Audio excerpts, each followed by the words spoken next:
very intro song to totally waste your time.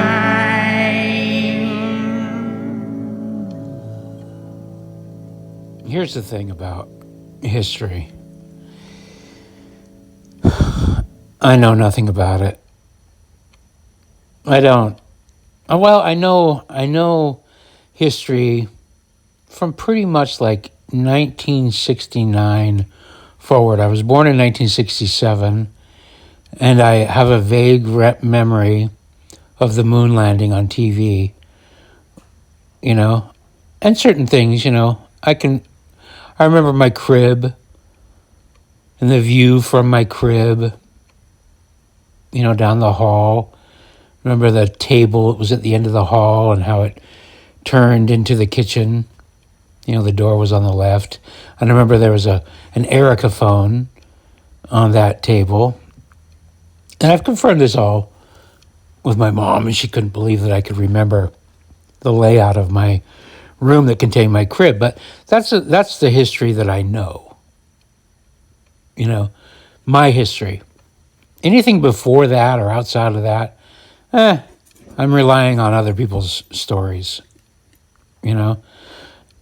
So I don't know what went on in history. I read some stories, I hear some stories, and some of them match up with my experience. And I go, that seems rational. That story, that could happen. Plausible, very plausible. Some stories don't sound plausible. Some do. And most things are plausible because things can change so much, So whoever's version of history you want to read, you just pick and choose the one you like the most. So the one, if you're fair, you'll pick the one that most aligns with your experience, like the one you believe the most, the one you find to be most credible. I think most people are going to pick the one they like the most, quite frankly. It's like picking a slice of pie. You pick the one you like the most. But, so I don't know anything about history. And now let me talk about history. Okay? It seems to me, according to things, that most people in history didn't have it.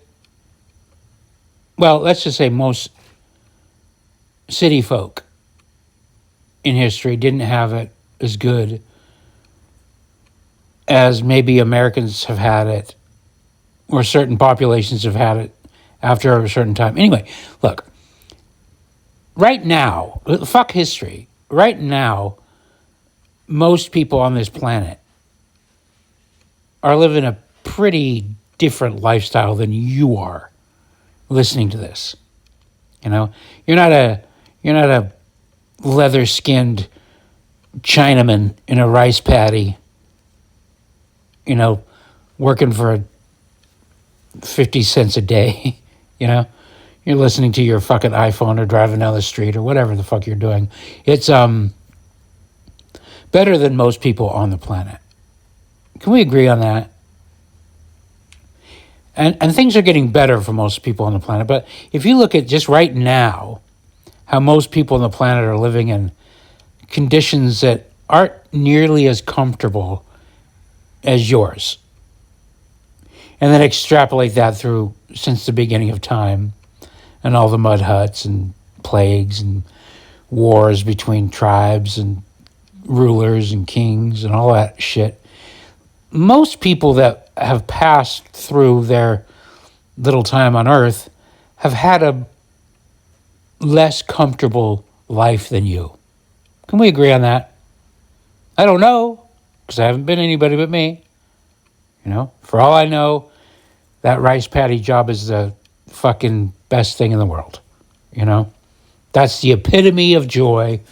For all I know, the epitome of joy is raping and pillaging the tribe over the hill. I don't know. Maybe those people have lived the best lives, and my comfortable life is subpar because of sedentary this and that, and I don't know. But it seems to me current day Americans and Westerners have a lot of comfort at their disposal, you know? Which brings me to the point of making this little sermon. I get so many people, I see so many people, friends, that complain about how inconvenient it is that X group or Y group or whatever, the Jews, the Islam, the government, AIPAC, how inconvenient. We shouldn't, somebody I know that I like today was like, we shouldn't have to do this. We shouldn't have to deal with leaders that are bought and paid for. We shouldn't have to deal with this. We shouldn't have to deal with people trampling on our rights. You know, we shouldn't have to deal with lawmakers that make laws that benefit themselves or their donors rather than the people. We shouldn't have to. And I'm focusing, I agree with all that stuff. Like, but this, we shouldn't have to. We shouldn't have to. Why? Why shouldn't we have to? Why are we entitled to not having to fight for a good life? Because somebody else said, because somebody else wrote the document that said you shouldn't have to? I'm glad they wrote it. I'm glad that Constitution exists. But the idea that suddenly, you know, was it not July 4th? What was the day? It was July 4th, 1776?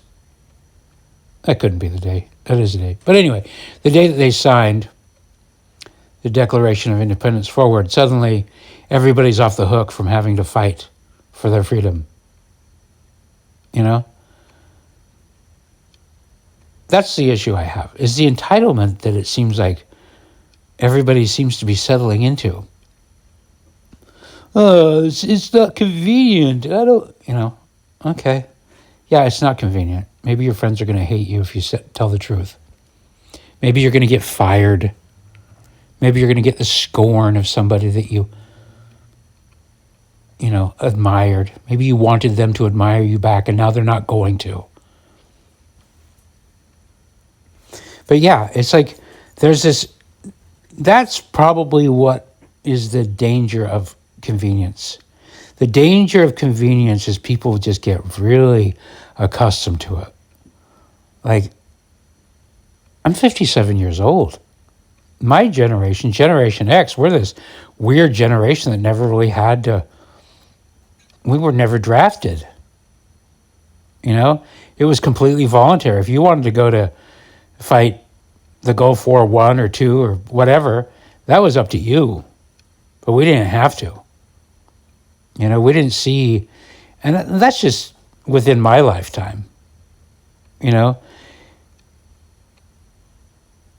just thinking of the hardships that most of humanity went through, that Forrest Gump, let me die, Forrest, this is my destiny, to die like everybody else in my family did in war, Again, who knows if that's true? You just kind of got to trust whatever the history books say. But it sure does seem like a lot of people have really had to work hard and fight for comfort. And, maybe this is maybe, while I'm all on this soapbox acting like we're so comfortable, maybe it was better back then to have to really appreciate, to fight for your freedoms. I don't think so. I'm kind of opting for, hey, cushy lifestyle now. I'm not about to trade for some 1700s version of life. But anyway, the point is, you're not entitled to cushy life. You're really not. You're going to have to fight for them. I love that we have a document that calls freedom of speech a God-given right, that it acknowledges that fact. I love that it acknowledges the fact that a living creature has the right to defend itself with whatever technology there is. And I don't like that everybody else is trying to pass laws to get around it. But the bitching and moaning, I get it. I hear it from myself too. A lot of these little sermons could be given to myself in the mirror. But, the idea that we don't have to fight